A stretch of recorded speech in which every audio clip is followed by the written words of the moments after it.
4.5 साल मैं यहाँ पे गुजारा हूँ। यहाँ सोता था, पढ़ाई करते थे, यहाँ बैठ के बांसुरी बजाते थे। इसके साथ हमारी यादें जुड़ी है ना, यहाँ से हमने अपना लाइफ नागपुर में स्टार्ट किया था।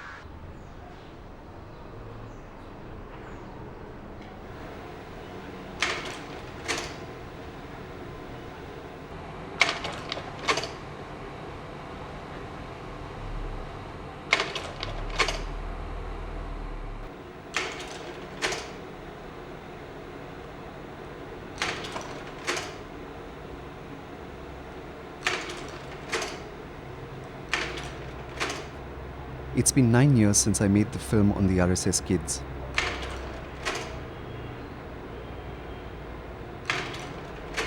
So much has happened since that time.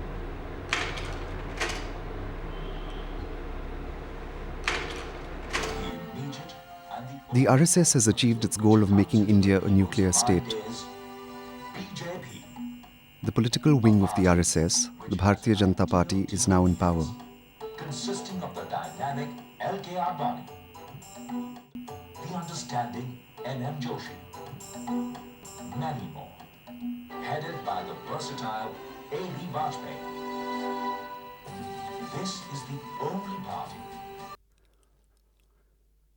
The man who gave me permission to make The Boy in the Branch, K.S. Sudarshan, is today the 5th Supreme Commander of the RSS. There is a new enemy.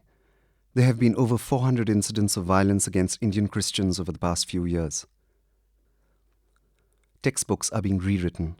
A secular Indian history is being Hinduized.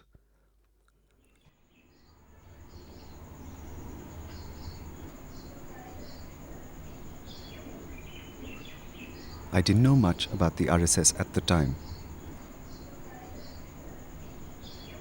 I did know that the most revered RSS leader, Supreme Commander Guruji Golwalkar, had been an admirer of Hitler.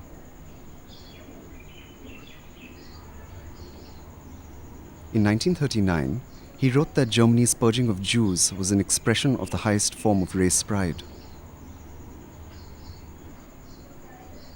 He added that this was a good lesson for us in Hindustan to learn and profit by.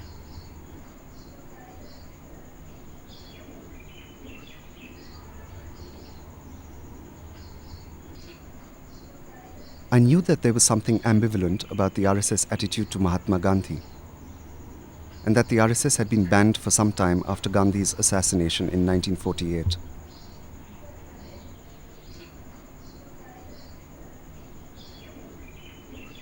I went into RSS territory expecting to reinforce my received images of fascism.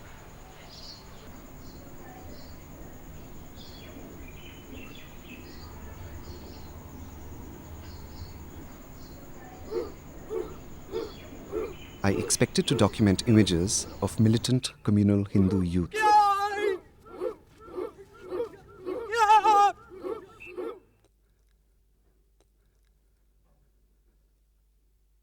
I came across something much more subtle, something so simple that it was ingenious. The lure of a playground where young Hindu kids played fun games, made friends, and were taught RSS discipline.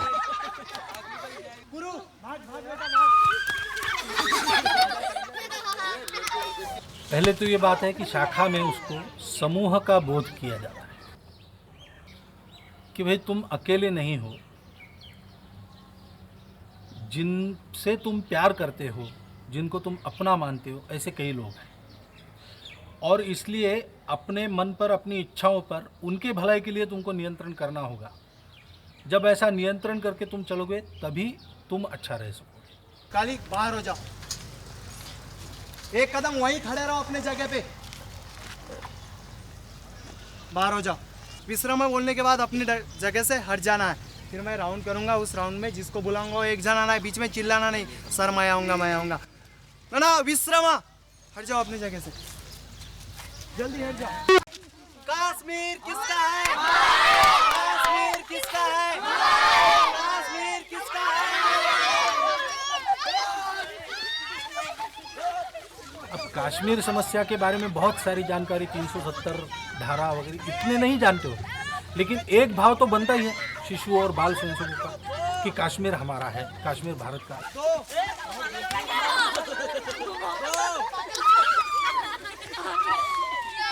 अरे खींचो खींचो उसको, ये है, खींचो।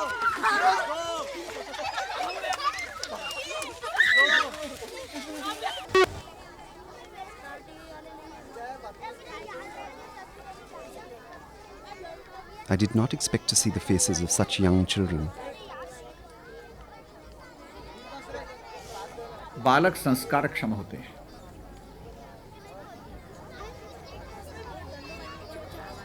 छुटपन में जिस प्रकार का वातावरण उनको मिलता है, उसी वातावरण में वो ढलते हैं। तो शिशु अवस्था से लेकर के बालक अवस्था तक यह एक ऐसा समय रहता है कि जहां उनको सबसे अच्छे संस्कार प्राप्त होते हैं और वो सबसे ज़्यादा ग्रहणशील होते हैं। जो कुछ भी बातें बताई जाती है उनका एक स्थायी प्रभाव उनके मन के ऊपर होता है। लेकिन हम ये जरूर चाहते हैं कि ये संस्कार, अच्छे संस्कार उनको प्रारंभ से पड़ें, और इसलिए हम शिशु अवस्था से ही स्वयंसेवकों को शाखा में लेने की व्यवस्था हमने की।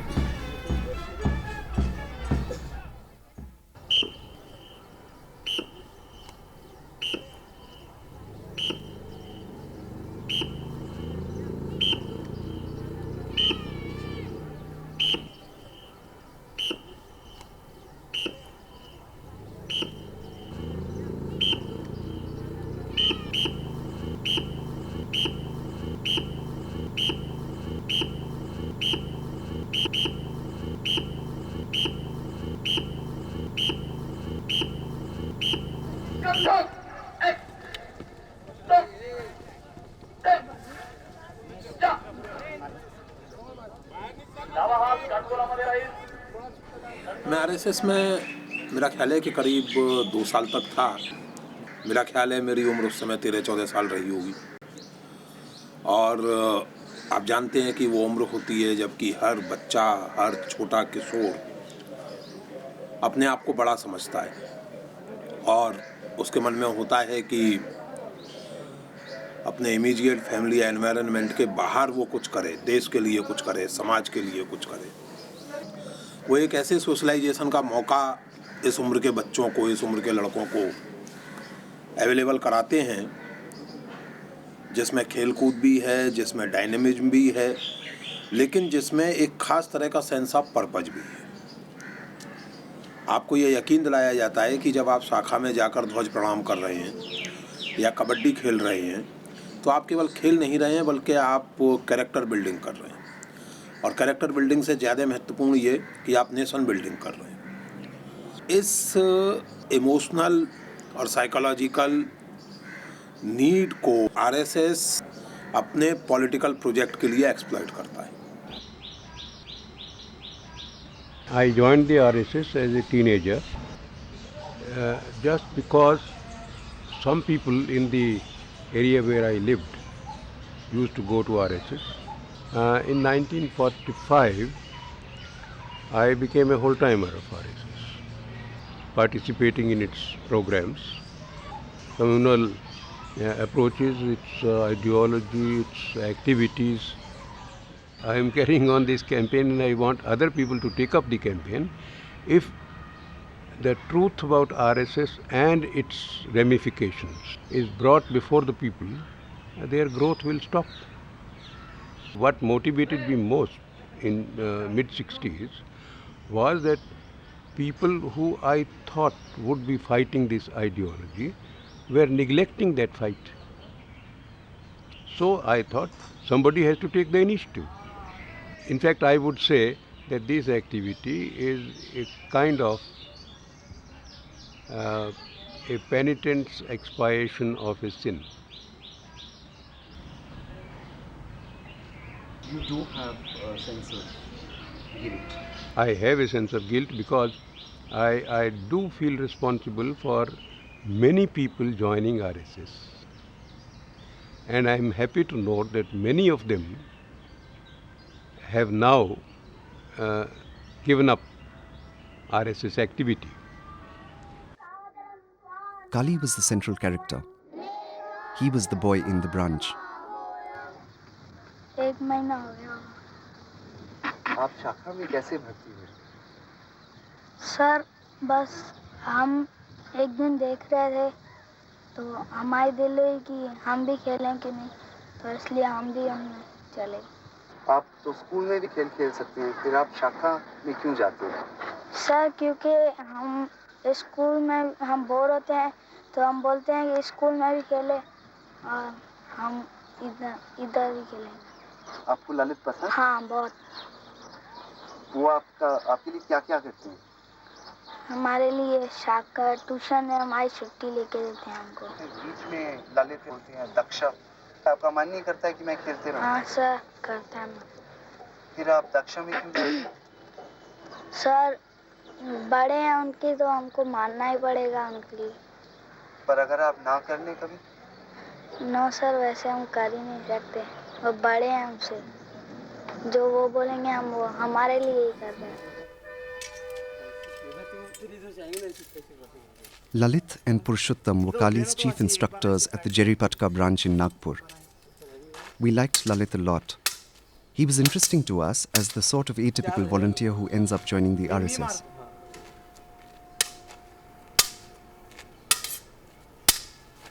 जैसा पर्टिकुलर मेरे बारे में मुझे शारीरिक में थोड़ा कम इंटरेस्ट है, यानी जमता नहीं है, तो मैं थोड़ा इसमें यानी उसको अरे ये तो जमा नहीं क्या कर लेना। लेकिन मुझे भी कभी कभी ऐसा लगता है अगर शाखा लेनी है, स्वयंसेवकों को पढ़ाना है, समाज में कुछ बताना है तो अपने को वो चीज़ पहले आनी चाहिए। इसलिए कुछ ना कुछ तो शारीरिक में जैसा दंड युद्ध है, नहीं युद्ध, अगर पूरी तरह से हमको वो नहीं आ रहा है तो बस कुछ ना कुछ तो आना चाहिए। ऐसी आवाज लेके ऐसी नियुद्ध स्थिति कैसी करो, क्या हंसना नहीं, स्थिति बराबर नहीं है, अंगूठे ऐसे चाहिए बेटा। तो थोड़ा सा झुको, पैर में अंदर ना, हाँ, और ये है कमर के बाद। अभी मैं अभी तुमको नियुद्ध के लिए बताऊंगा। नियुद्ध यानी हम जिसको अपनी हर दिन की लैंग्वेज में कहते हैं कराटे। 1 2 3 4 5 6 7 8, तो 8 की स्थिति ऐसी सिद्ध में रहेंगी। 10 किलो। और ये कि तुम बताओगे कैसे करेंगे?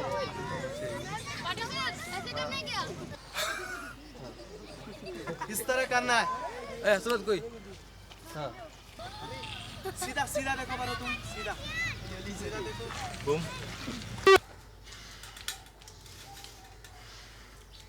आज कॉलेजला जायचं होतं का? Lalit and Purushottam lived in an RSS office, which reminded me of a boys' hostel.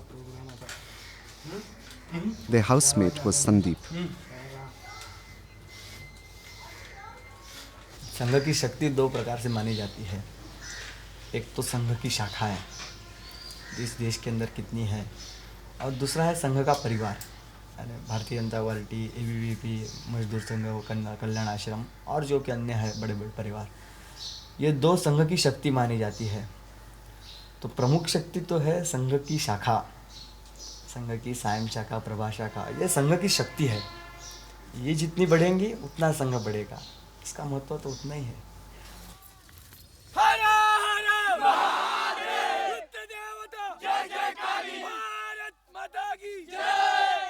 काम करते करते कितने कार्यकर्ता हम तैयार करते हैं और नए नए क्षेत्रों में संघ का काम पहुंचा कैसा सकते हैं, संघ की शाखाएं कैसे होगी, ये सबसे बड़ा चैलेंज है। मन को आनंद होता है कि भाई मैंने कुछ काम किया, मैंने कुछ तो भी स्वयंसेवकों के लिए इतना किया।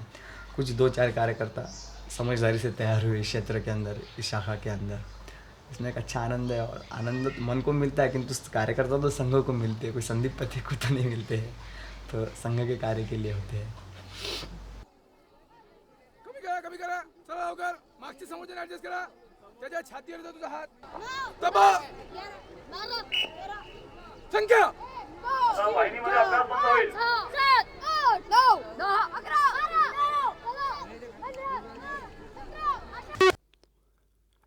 Shripad was the expert at judo and karate. 1 2 3 4 5 6 7 8 9 10। संघर्ष के लिए तो समाज हिंदू को तैयार होना है।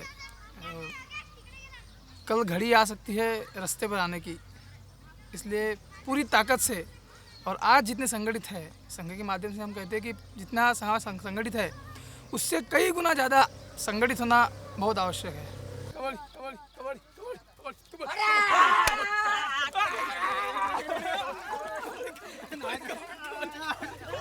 इसके लिए तो हमारा प्रयास है, शाखाएं जितनी ज़्यादा बढ़ेगी उसके माध्यम से जितना ज़्यादा कार्य होगा।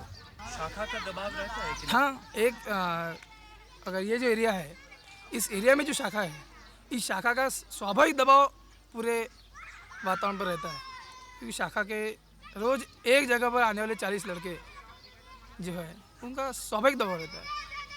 क्योंकि संघ के गणवेश में रास्ते से गुजरते हुए जाना, सबको आवाज़ देते हुए, स्वयं को बुलाते हुए, तो स्वाभाविक दबाव रहता है। ऐसी राष्ट्र विरोधी ऐसी शक्तियाँ पनप भी नहीं सकती।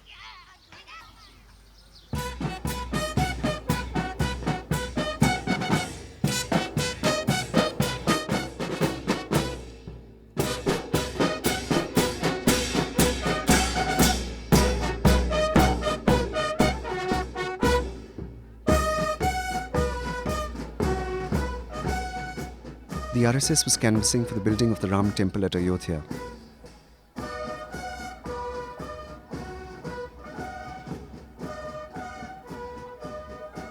They claimed that the birthplace of Ram was at the specific site of the 16th century Babri Masjid at Ayodhya.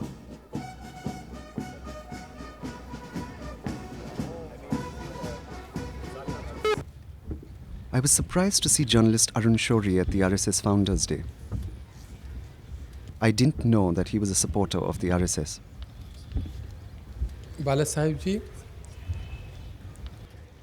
आपने इस पवित्र पर्व पर मुझ जैसे एक एजुकेटेड अनएम्प्लॉयड को बुलाया है, इसमें मैं आपका बहुत ही आभारी हूँ। आपका नाम बिल्कुल ही उचित है। आप हमारे राष्ट्र के सेवक ही हैं और इससे ज़्यादा बड़ी पदवी आपको उससे कोई भी सम्मानित नहीं कर सकता। जो आपने सिंबल्स उठाए हैं वो आज राष्ट्र के सिंबल्स बन गए। जिन समस्याओं पर आप राष्ट्र की तवज्जो बहुत देर से आकर्षित कर रहे हैं, आज वो राष्ट्र उन समस्याओं को पहचानने लगा है। और इसका सबसे बड़ा उदाहरण है मेरे अनुमान में अयोध्या का ये राम मंदिर का आंदोलन। मैं तो ये मानता हूँ क्योंकि अब इतना बड़ा प्रतीक बन गया है, तो ये इस आंदोलन का ये लक्ष्य तो पाना ही होगा। ये तो बात एक निश्चय ही है। मैं आपको सच बतलाता हूँ कि जो आर्कियोलॉजिकल एविडेंस वहाँ मिला है, जो हिस्टोरिकल प्रूफ है टेम्पल्स के डिस्ट्रक्शन का, जो लिटरेरी एविडेंस मिला है, अगर ये सारा एविडेंस एक आम मुसलमान को यूपी में पहुंचाया जाता, मेरा पूरा यकीन है कि वो ही कहता कि हमें शहाबुद्दीन वगैरह बिल्कुल गुमराह कर रहे हैं। कहते हैं कि साहब मस्जिद तोड़ना, इस्लाम उससे डिस्ट्रॉय हो जाएगा। मोहम्मद साहब ने खुद मस्जिद तोड़वाई थी, कुरान में है, अल्लाह ने अप्रूव की है कुरान में। मस्जिदें शिफ्ट होती थीं। आप हमेशा कहते हो कि आप कल्चरल ऑर्गेनाइजेशन हो, मगर मेरा आपसे अनुरोध है कि आप पॉलिटिक्स को भी उतनी ही तवज्जो दें जितनी आप कल्चरल रिनासेंस को दे रहे हैं। आज today politics has become the byword of pollution. आप पेरेंट ऑर्गेनाइजेशन रहे हो, आज वो आपने अम्बिलिकल कॉर्ड काट दी हो और वो खुद एक संस्था अपनी चल रही हो, मगर जितना भी आपका प्रभाव है वो आप उनको ठीक करें। इन 4-5 चीज़ें करें। एक तो ये कि हर एक बीजेपी का मिनिस्टर या एमएलए या MP. I was not surprised when some years later Shourie became a cabinet minister in the BJP-led coalition government. लोगों को आकर्षित किया गया है। Both Sandeep and Shripad were involved in the campaign to build the Ram temple.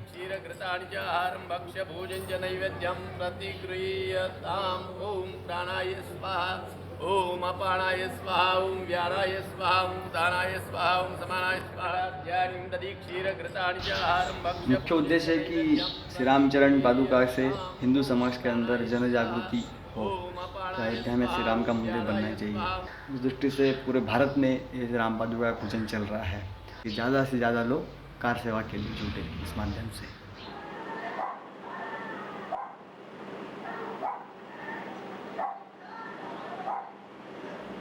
On December 6, 1992, the day the mosque was destroyed, we had almost completed the film. When I saw the images of the demolition, I wondered if Sandeep and Shripath had gone to Ayodhya. I wondered if they were physically present when the mosque was being smashed to pieces. And the Prime Minister who trusted everybody, including his central forces sent ostensibly to defend the masjid. In the first few weeks after the demolition, more than 1,500 people, mostly Muslim, were killed because of communal rioting. It was the end of innocence. It was the end of childhood.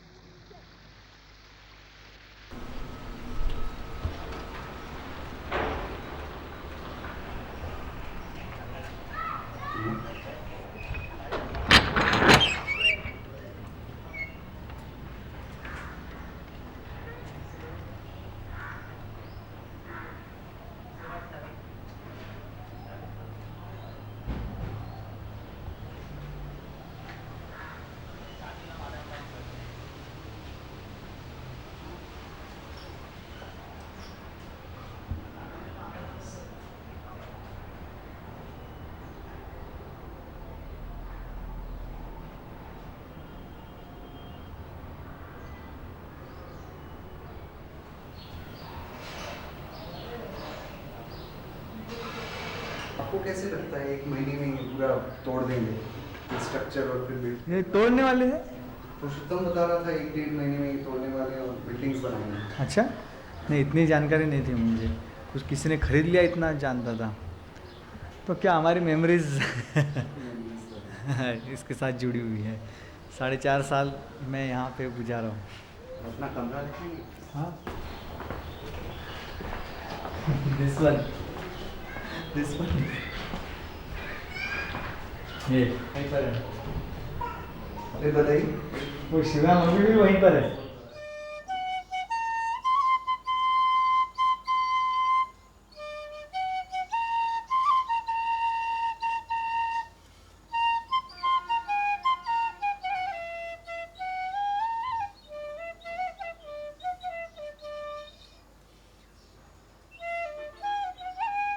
पढ़ाई करते थे, यहाँ बैठ के बांसुरी बजाते थे, यहाँ एक्सरसाइज करते थे। कहाँ? यहाँ एक्सरसाइज करते थे। यहाँ वो मुद्गल पकड़ के एक ऐसा एक्सरसाइज कर रहा हूँ, उसका एक पिक्चराइजेशन यही का है। बस वो था ऐसा लकड़ी का, उसको ऐसा घुमाते थे, स्टडी करते थे यहाँ घुमा करके।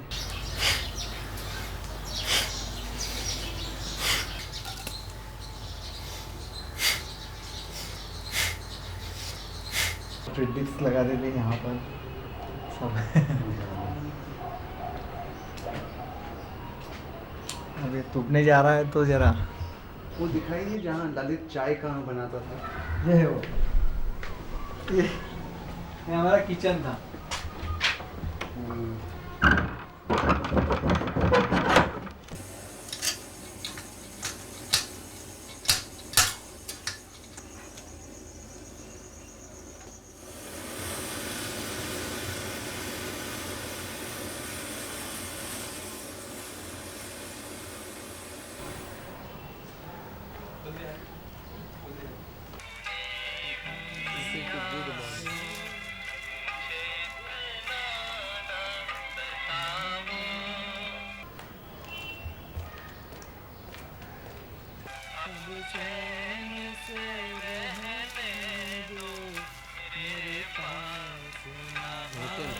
इसके साथ हमारी यादें जुड़ी है ना। यहाँ से हमने अपना लाइफ नागपुर में स्टार्ट किया था। वो टूटेगा तो दुख तो होगा।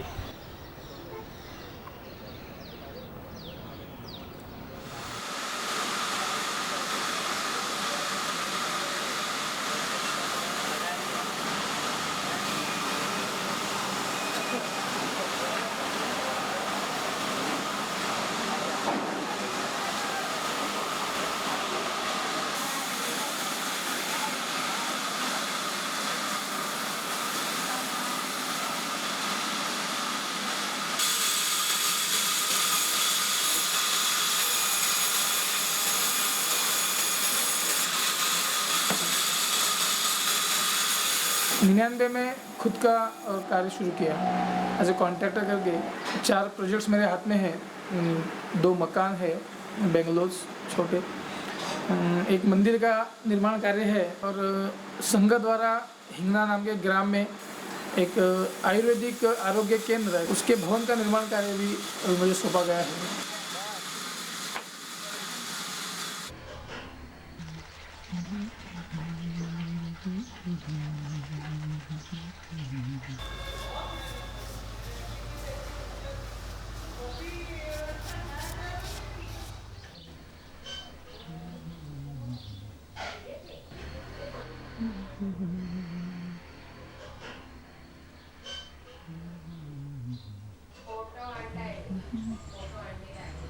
संदीप जी, हाँ। स्वयंसेवक होने के नाते आपको सबसे अच्छा क्या लगता है? स्वयंसेवक रहना अच्छा लगता है। राष्ट्रीय स्वयंसेवक संघ का जो काम है, जो जिस क्षेत्र में आज तक संघ पहुंच नहीं पाया है, उस क्षेत्र में संघ का कार्यकर्ता नाते से मैं जाऊँ और वहाँ कुछ काम करूँ। पर यह भी महसूस करता हूँ कि ज़िंदगी में कुछ वर्ष संघ कार्य के लिए पूर्णकालीन प्रचारक इस नाते से देना चाहिए हर स्वयंसेवक ने अपने आयु में। एक तो यंगनेस में देना चाहिए या उसके बाद जब उसको सुविधा हो। और दूसरा एक ऐसी कि जहाँ बहुत विरोध है काम का, टोटली विरोध है, उस क्षेत्र में काम करने में मुझे बहुत इंटरेस्ट है। ऐसे 2 क्षेत्रों में काम करने का इंटरेस्ट है। मैंने 6 साल जो था घर से दूर, छोटा सा योगदान है बहुत ही। देना बहुत चाहता था किंतु नहीं दे पाया उतना।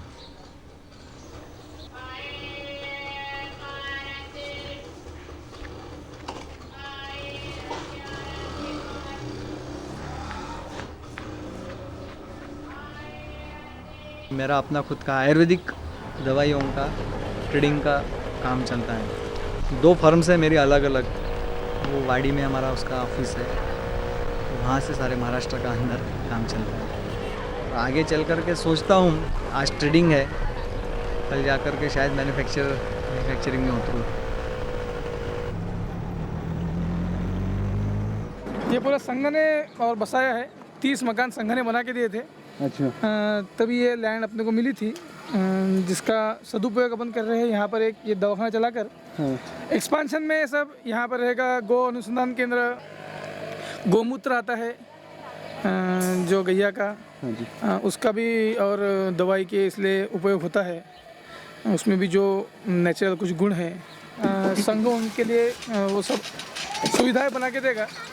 उन लोगों को उसके माध्यम से एम्प्लॉय मिलेगा, उन लोगों को उसके बेनिफिट्स मिलेंगे। तू थोड़े पाइप जर तो अपने मिला पाइप पाणी मार चालू कर डालो हाँ इटा आपल्या उजवीकडचा काय म्हणतोय कळतं आहे त्याची झाल्यानंतर आपण आपली संख्या म्हणायची, आपण पाहायचं नाही त्याच्याकडे, किंवा आपली संख्या झाल्यानंतर डावीकडे उजवीकडे पाहायचं नाही। संख्या 1 2 3 4 5 6 7 8 9 तबा 8 9 तबा बिजू कामों बराबर करने के लिए रहते मगर तुम नाटक कर रहा हाँ, तब सीधा भगा देना इधर से कपड़े उतार के है क्या। वहाँ पे ईटा खड़े इधर उधर सब यहाँ ईटा डालो, यहाँ से ऊपर चढ़ाओ ईटा। चलो फटाफट, यहाँ काम नहीं है तो पीछे ईटा चढ़ाओ, खड़े मत हो रहेंगे।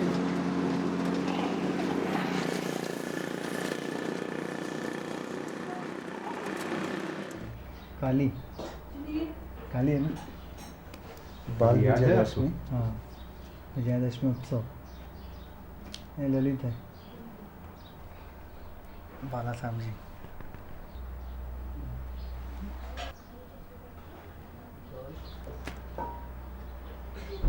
अरुण साहब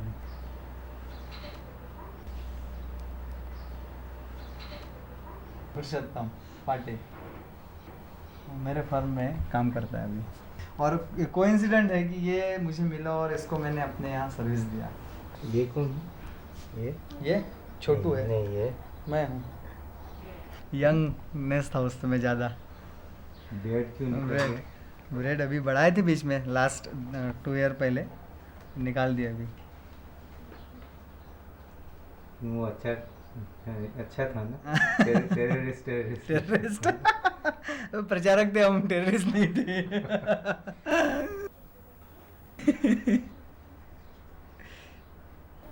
देवी का मंदिर है ये हमारे प्रताप नगर देवी मंदिर, ये राम पहलू का पूजन है। कैसा लगता है ना कि हम लोग कैसे दिखते थे पहले।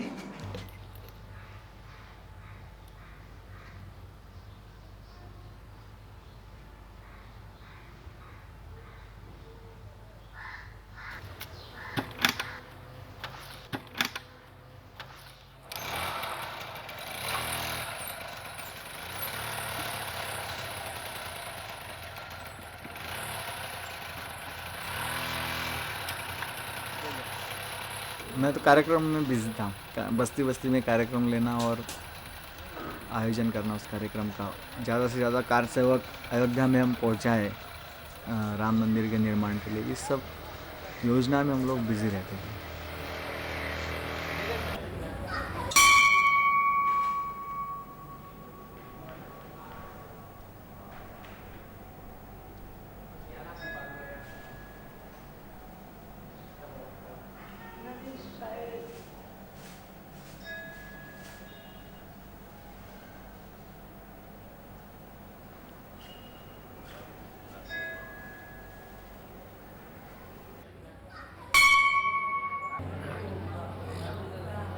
गंधद्वाराम दुरादृश्याम नित्यपुष्टाम करिश्मीश्वरी। एटमॉस्फेयर डेवलप किया गया ना। वॉर स्ट्रेटेजी ऐसी होती है कि कुछ लोग फ्रंट पर लड़ते हैं, कुछ बेस कैंप संभालते हैं। हम समर्पयामि सुमंगलिक स्नानम समर्पयामि।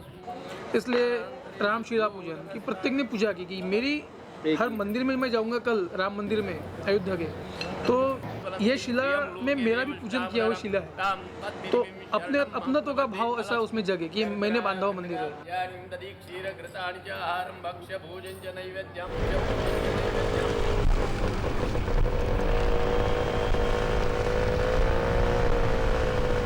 ये तो जागृति जो की है वो राष्ट्रीय स्वयंसेवक संघ ने की है, वो तो मूल है सब चीज़ों का।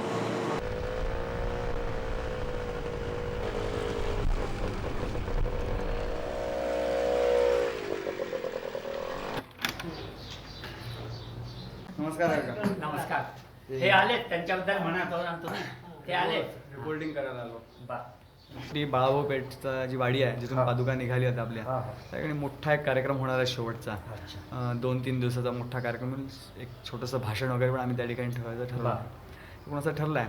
पण आता मी हे रिपोर्टिंग केलं हे लिहून देऊ तुम्हाला की तुम्ही तोंडी सांगाल का पेपरमध्ये द्यायचं, तर कसं करायचं?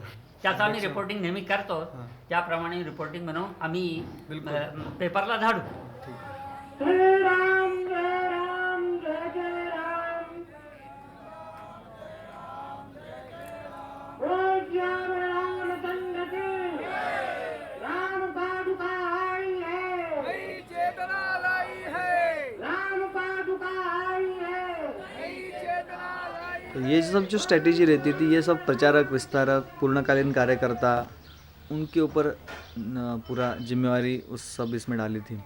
और जो सामान्य स्वयंसेवक है, कार्यकर्ता है, कुछ जिम्मेवार कार्यकर्ता है उस एरिया के, उस बस्ती के, उनके साथ वहाँ के नागरिक कार सेवक, उनका अटैचमेंट करते हुए उनका ग्रुप बना के हम लोग भेजते थे।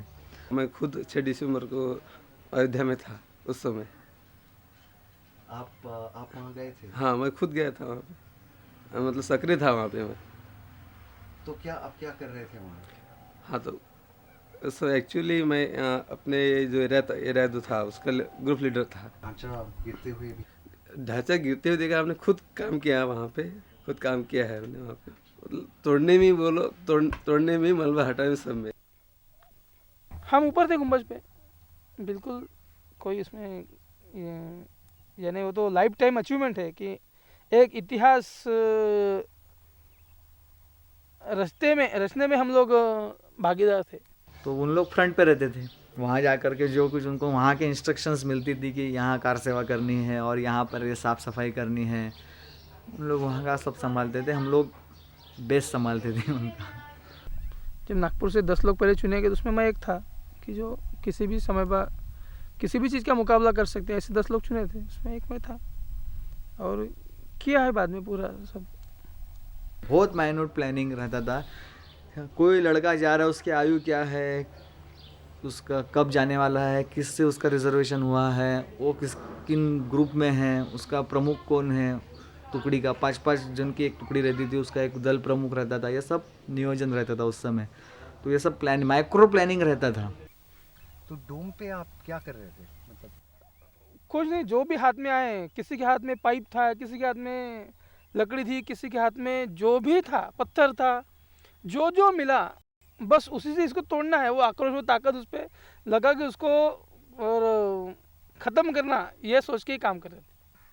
वहाँ पर जगह बहुत छोटी थी, एक तो ऐसा डोम है कर्व, वहाँ पे खड़ा होना मुश्किल था।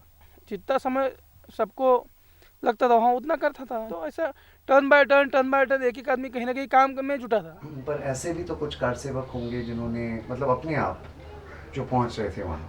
ऐसा हुआ होगा कुछ प्रमाण में, कुछ अंश में, जो खुद होकर के उसमें शामिल हो गए। पर वहाँ जाने के बाद इनको रिपोर्टिंग रहता था कि हम लोग इतने लोग यहाँ आए हैं, यहाँ पे हम लोग ठहरे, हमारी व्यवस्था कहाँ है रहने की, या जो भी उनकी व्यवस्था की होंगे वहाँ उनको रिपोर्टिंग करना रहता था कि हमारे ये ग्रुप है।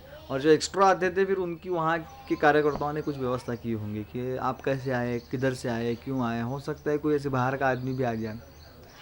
तो सब आंदोलन में शिस्त थी और सब प्लानिंग रहता था कि ये ऐसा नहीं है कि कोई उठ करके मैं चला जाता हूँ कार से, ऐसा नहीं था। 5 घंटों के अंदर में सारा पूरा ढह गया वो। तो यानी कल जाकर जो भी लिखेंगे इतिहास की, जैसा हम पढ़ते हैं कि शिवाजी महाराज का इतिहास, तो आज तक इतिहास हम पढ़ रहे थे, उस वक्त हमने इतिहास में हिस्सा लिया कि कल जाके जो लोग यहाँ पढ़ेंगे कि 6 दिसंबर 92 में और बाबरी ढांचे का डिमोलिशन हुआ, तो वो हमारी आने वाली पीढ़ी ये कहेंगे कि मेरे और पिताजी उसमें थे या मेरे दादाजी उसमें थे। वो तो एक अचीवमेंट की बात है। पुण्य समझते हैं कि वो अपने हाथ लगे। अब चलो हिस्ट्री में हम ये तो बोल सकते हैं अपने बच्चों को कि हमने भी वो काम किया था अपने देश के लिए। बस उस चीज़ के लिए, जिस चीज़ के लिए हम लोग लड़ रहे थे, उसको पा लिए हमने। इसकी तो खुशी कुछ और थी। मुस्लिम समाज ही और उस दिशा में पहल करेगा। ये मैंने बताया ना कि ये कोई किसी चंद लोगों का मंदिर नहीं है, सारे समाज का मंदिर है। राम जन्मभूमि, अयोध्या, काशी, मथुरा। तो यह वातावरण ऐसा बनेगा अभी धीरे धीरे कि यहाँ स्वाभाविक तौर पर इनको दिया जाना चाहिए। तो मुसलमान वहाँ से अपना क्लेम छोड़ देंगे कि आखिर सबसे बड़ी ताकत है संगठन की। समाज संगठित जब तक नहीं है तब तक बाकी कोई भी चूहा भी शेर बनता है। जब ये सोचेगा कि इतना बड़ा संगठित समाज है और उनको अगर रहना है इस देश में, तो फिर बड़े भाई का तो सुनना ही पड़ेगा, जो कि उनके हक की चीज़ नहीं है। और अगर वो ऐसे नहीं करते तो क्या ऑप्शन है? वो अगर ऐसा नहीं करते, खुद होके नहीं देते हैं, खुद होके अगर देना नहीं चाहते हैं, तो यहाँ का हिंदू मानस जिस प्रकार से बिहेव करेगा उस प्रकार से उसको फेस करना पड़ेगा उनको। तो हिंदू नेतृत्व जो कुछ कर रहे हैं लोग, हिंदू समाज का जिनके पास नेतृत्व है, वो किसी पार्टी से भी बिलोंग करते रहो, तो उस नेतृत्व को शायद बदल करना पड़ेगा, या तो फिर यहाँ का आम हिंदू को हाथ में शस्त्र उठाने पड़ेंगे। दो ही चीज़ है।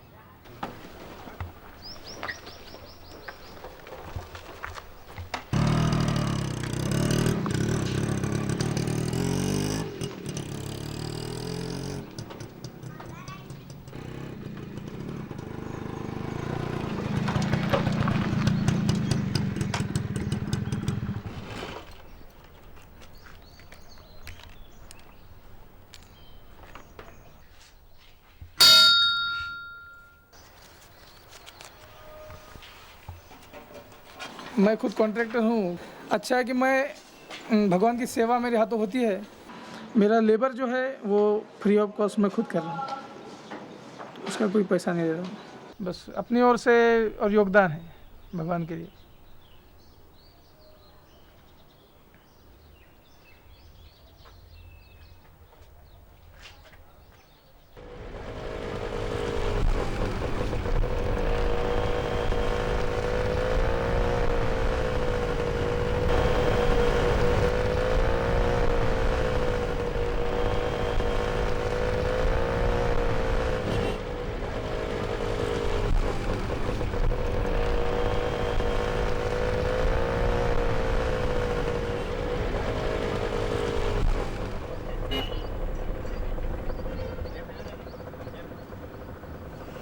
आपने फ़ोन की इसके पहले मैं अपनी गर्लफ्रेंड से मिलने गया था, तो उसने मेरे को पूछा कि तेरे सर आ रहे हैं अमेरिका से, तो तेरे को लेके तो नहीं जाएंगे साथ में। तो तुमने क्या कहा? मैं बोला हाँ मैं जा रहा हूँ ना अमेरिका, तो काफ़ी डर गई, नर्वस हो गई काफ़ी।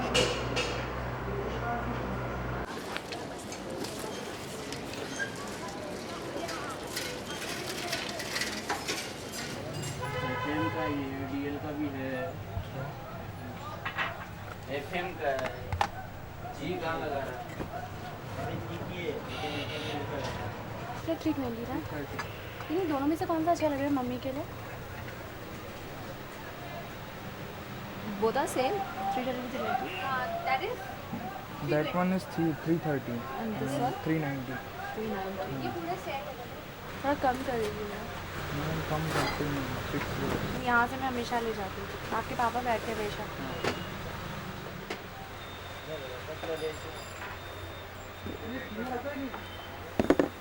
उसको पैक कर फटाफट। अपने फादर की मेहनत को और आगे बढ़ाना है। मुझे तो यही शॉपकीपर ही बनना है।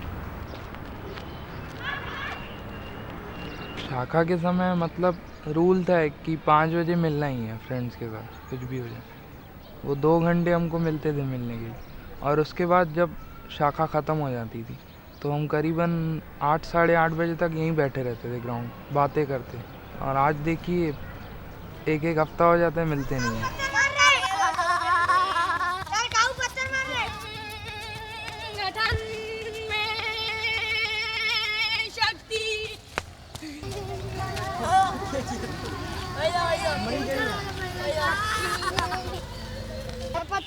मैंने देखा। फिर क्यों मारी लकड़ी? दक्ष में खड़े हो बेटा, बीच में यार, बीच में प्लीज मत आओ। नहीं सर, एक्चुअल बात क्या है कि डिसिप्लिन होते ही तोड़ने के लिए, तो उनको बच्चों को तो डिसिप्लिन तोड़ने में मज़ा आता है। आपको मालूम याद है आप कैसे खड़ा रहते थे? हाँ वो तो पता है, खड़े रह के। हाँ कैसे खड़े? और थोड़ा बस वो फ्लैग के सामने हाथ कैसे करना।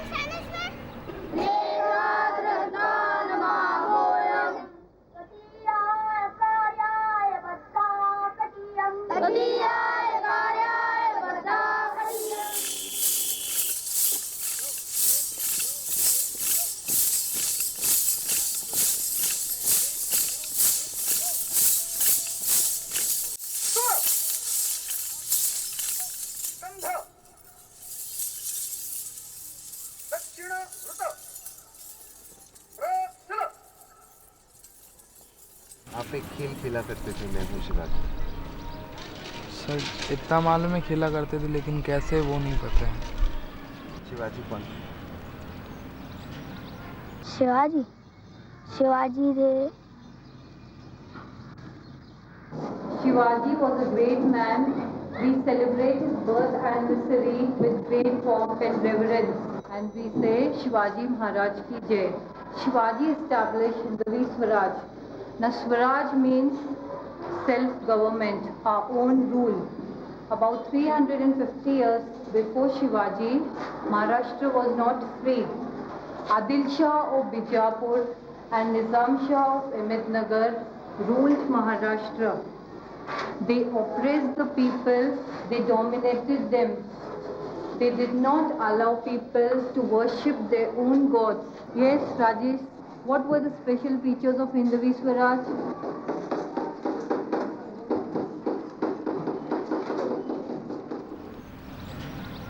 सर मुझे पता नहीं है शिवाजी कौन थे, लेकिन मेरे ख्याल से वही थे शिवसेना के। मुझे लगता है आपको इतिहास में नहीं इंटरेस्ट नहीं है। मेरे ख्याल से इतिहास सब्जेक्ट ऐसा है कि गड़े मुर्दे उखाड़ना। जब बाबरी मस्जिद तोड़ दिया गया तो आपकी क्या फीलिंग्स थे? मेरे ख्याल से बाबरी मस्जिद को नहीं तोड़ना चाहिए था, क्योंकि दोनों जगह पे एक ही जन को याद किया जाता है। वहाँ पे भी भगवान है, वहाँ पे भी भगवान है। पॉलिटिशियन आपस में तो हो जाता है उनका झगड़ा, लेकिन बीच में मार जाते हैं पब्लिक। मेरे ख्याल से ये ठीक नहीं था। RSS वाले अपने लिए लड़ेंगे, शिवसेना वाले अपने लिए लड़ेंगे, बीच में मरेंगे तो पब्लिक ना।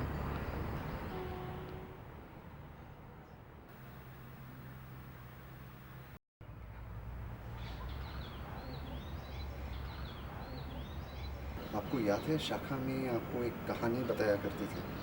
वो पाटिल सर बता रहे थे, पर मैंने ध्यान नहीं दी वो कहानी पे।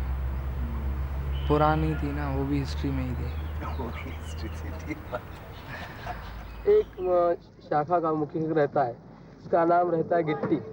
एक दिन क्या होता है, उस जमाने में अंग्रेज का शासन रहता है, तो कुछ अंग्रेज अपने शाखा पे हमला कर देते हैं। तो उस दिन पूरी शाखा डिस्टर्ब हो जाती है, पूरे भाग जाते हैं। दूसरे दिन वो अपनी शाखा के जो कार्यवाह के पास हो जाता है। वो पूछता है कि अंग्रेज किससे डरते हैं कि अपनी शाखा चलनी चाहिए अविरत और बंद नहीं होनी चाहिए, इसलिए उनको डराने के लिए क्या करना पड़ता है। वैसे कार्यवाह जो है मजाक में कह देती है कि चलिए वो तो शैतान, उनसे डरते हैं। तो वो सोचता है कि वो शैतान क्या होता है, तो कार्यवाह बताते हैं कि शैतान वो होते हैं जो जिसने आत्महत्या की हो, जिसने कुछ किया हो, वो शैतान बनते।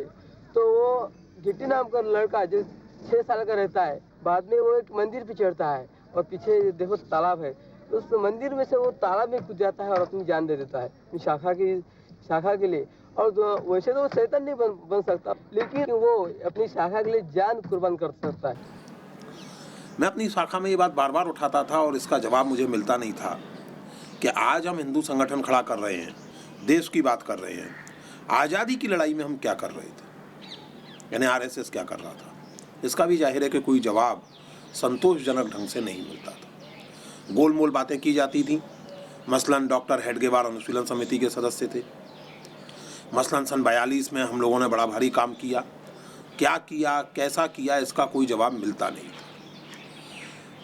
एब्स्ट्रैक्ट ऑलमोस्ट माइथोलॉजिकल ढंग से सवालों के जवाब दिए जाते थे कि एक स्वयंसेवक हुआ करते थे, उन्होंने बड़ा भारी काम बिहार में किया, तो उन स्वयंसेवक का नाम, तो मान लीजिए कि आज उन स्वयंसेवक का नाम राम आश्रय बताया गया, तो अगली शाखा में अगले दिन उनका नाम राम धीरज बता दिया जाता था।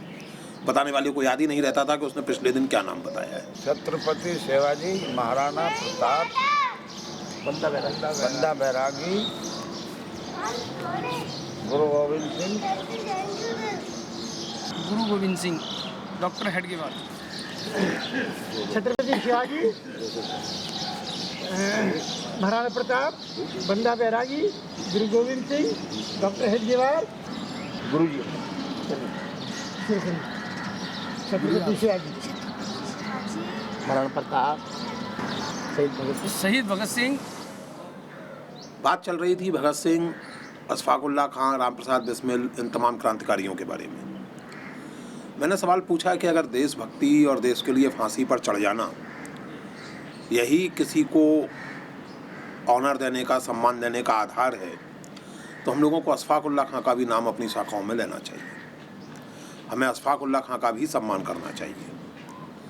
तो इधर उधर की बातें की गई, लेकिन जब मैं जिद पकड़ गया और बार बार ये दोहराने लगा, तो शाखा चालक झल्ला कर बोले कि फिजूल की बातें तुम करते हो, इतना भी नहीं समझते कि भगत सिंह मार्क्सवादी हो या कुछ भी हो, आखिरकार थे तो हिंदू, अशफाकुल्ला खां से उनकी बराबरी कैसे हो सकती है। And that was the end of it. उस दिन ये बात मेरे मन में साफ हो गई कि भगत सिंह का विचार महत्वपूर्ण नहीं है, भगत सिंह की राजनीति महत्वपूर्ण नहीं है, भगत सिंह का नाम महत्वपूर्ण है। सरदार भगत सिंह, वीर छत्रसाल और गुरु जी। अब अपना नाम बताओ।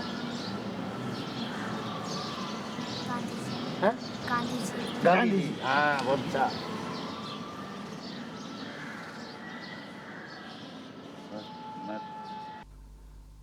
I often wondered about the RSS and Gandhi. The RSS was banned in 1948 after the assassination of Mahatma Gandhi.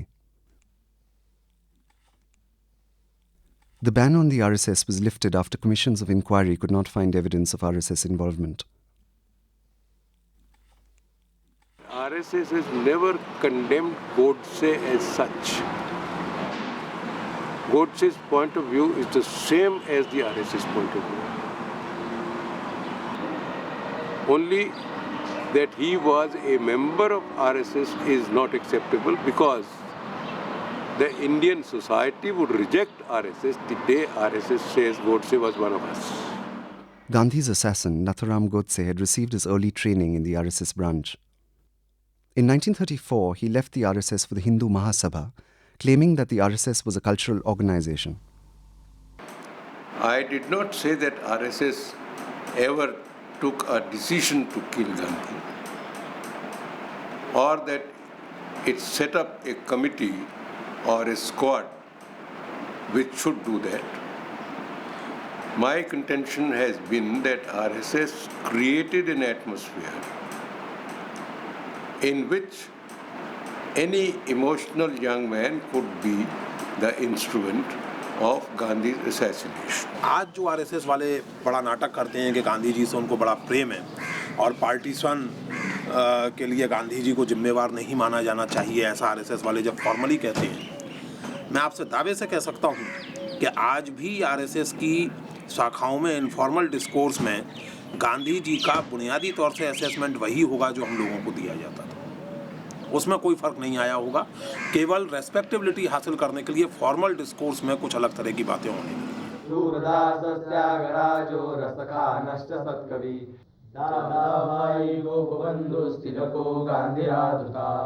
संग शक्ति प्रणय तारो केशवो माधवस्तथा। ये होता है कई बार कि बहुत बड़ा आदमी होता है, चरित्र संपन्न होता है, सब कुछ होता है, किंतु समय की मांग के हिसाब से एक आध बार निर्णय गलत हो जाता है। और वो व्यक्ति का निर्णय रहो अपने प्रति तो बात अलग है, राष्ट्र के प्रति अगर वो निर्णय गलत होता है तो वो तो सारे लोगों को भुगतना पड़ता है। तो शायद हो सकता है ऐसा कुछ महसूस किया होगा उस समय के कार्यकर्ताओं ने कि नहीं, ये बहुत बड़ी भूल हुई है अपने साथ या हो गई उनके हाथ से, जो भी है। तो केवल भारत माता का विभाजन। I often wondered about what the fourth Supreme Commander of the RSS, Professor Rajinder Singh, reportedly said. That Godse's intentions were right, but his action of killing Gandhi was wrong.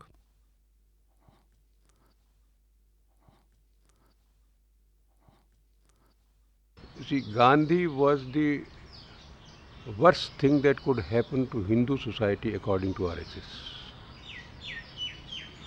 And this idea was fostered in RSS shakhas day in and day out. हम लोगों को बताया ही जाता था कि असल में गांधी जी जिंदगी भर मुसलमानों से डरते हैं। डरते क्यों रहे? उसका कारण वो बड़े ऑथेंटिकली गांधी जी की पर्सनल बायोग्राफी में खोजते थे। और पर्सनल बायोग्राफी वही है कि उनके मुताबिक गांधी जी को एक बार उनके स्कूल के मुस्लिम छात्रों ने बहुत बुरी तरह पीटा था। 4-5 लड़कों ने मिलकर गांधी जी की पिटाई की थी। अब जाहिर है कि इन सब चीज़ों पर आप पूछ नहीं सकते कि आपको कैसे मालूम। All kinds of stories were told that Gandhi is tolerating abduction of Hindu women. He would not mind Hindu women being raped. He would not mind Hindu temples being razed. And he wants Hindu-Muslim unity at the cost of Hindus. लोग कहते थे क्योंकि हमारी किताबों में लिखा रहता था कि Gandhi ji father of the nation थे।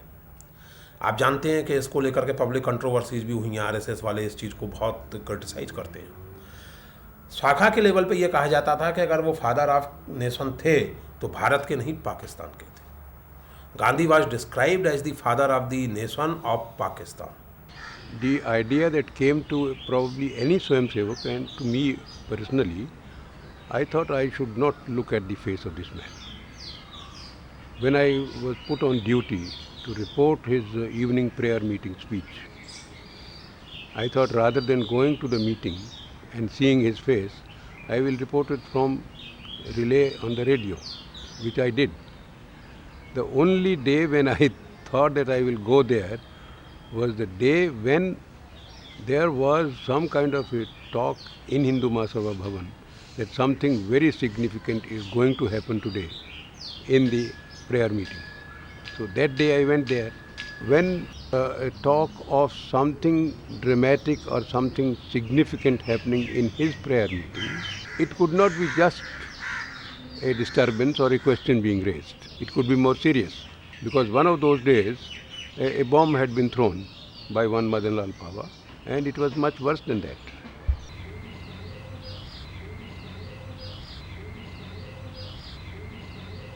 Before I reached Birla House, he had already been shot, and people were rushing out, saying Gandhi has been murdered. So I did not have that opportunity of seeing his face also.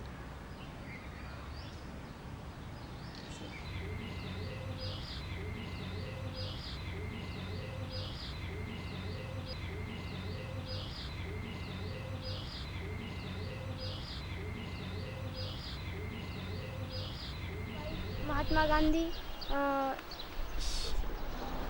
Mahatma Gandhi काय नाव सांगितलं गेलो तू सांग ना. सरदार वल्लभभाई पटेल, बाबासाहेब आंबेडकर, राणी Lakshmibai, Mahatma Gandhi.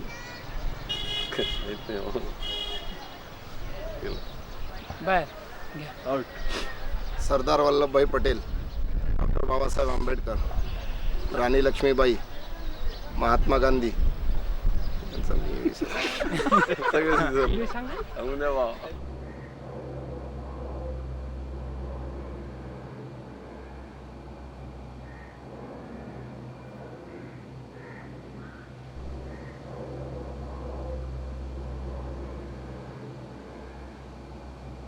When some people came to Gandhi and said, we are very disciplined, dedicated people, Gandhi said, so were the Nazis. They would not accept Gandhi's Hinduism. They would not accept Gandhi's nationalism. They would not accept Gandhi's non-violence. What do they accept? Gandhi's name. Killing of Gandhi was the first step towards formation of Hindu Rashtra. Just as the demolition of Babri Masjid has been described as the first step towards establishing cultural nationalism in India.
आज Suriname में 11 शाखाएं चल रही हैं, America में 60, England में 70। भारत का हिंदू जितना स्वाभिमान संपन्न, बल संपन्न और सामर्थ्य संपन्न होगा, उतनी ही मात्रा में विदेश में रहने वाले हमारे लोगों के अंदर भी स्वाभिमान जागृत होगा, आत्मविश्वास जागृत होगा। अपने देश में दो वर्ग ऐसे हैं, एक तो मार्क्स वंशियों के और एक मैकॉले वंशियों के।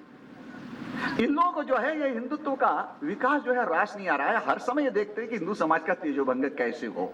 ऐसा गलत इतिहास इस देश में लिखा गया है कम्युनिस्टों द्वारा।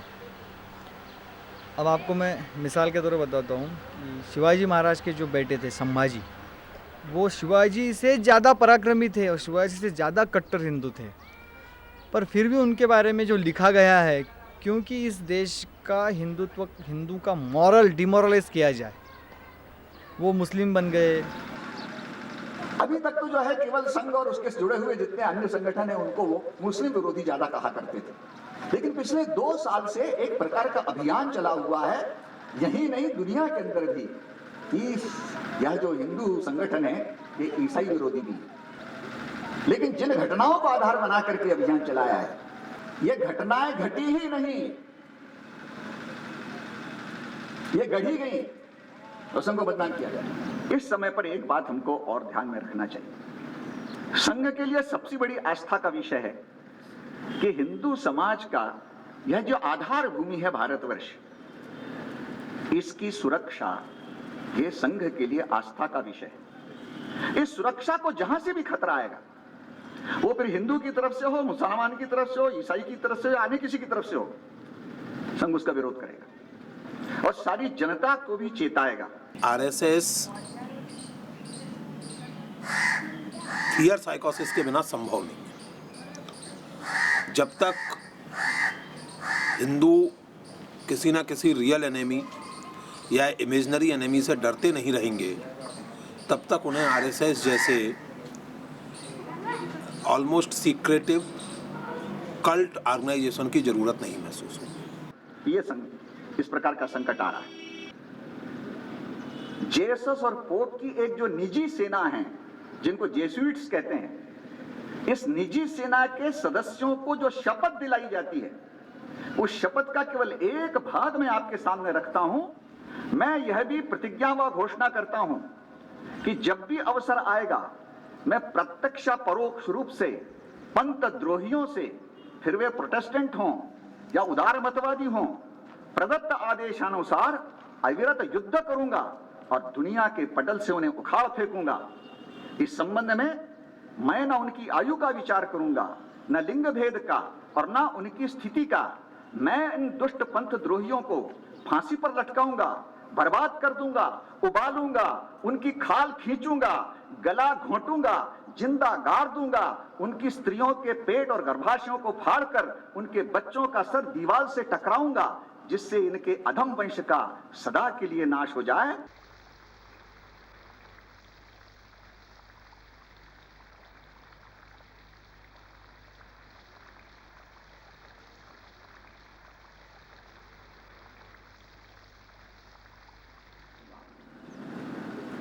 आप कहोगे भाई आपने पुरानी चीज लाई है। यह जो शपथ है इसकी अभिपुष्टि अभी 12 अक्टूबर 1999 को की गई है। आप सोच सकते हैं कि कितना बड़ा संकट ये है। And this was at many levels ridiculous because the community is not large enough. There has been a decadal decrease in the population from the 70s. Every 10 years when the census is taken, the population is down 0.2% or so. So today we're actually just 2.3% according to the last census. And we are demographically scattered in the country so that we do not constitute a major political threat, nor do we constitute a major political bank in any one particular state. Rumor mongering is a technique which RSS has been using from the very beginning.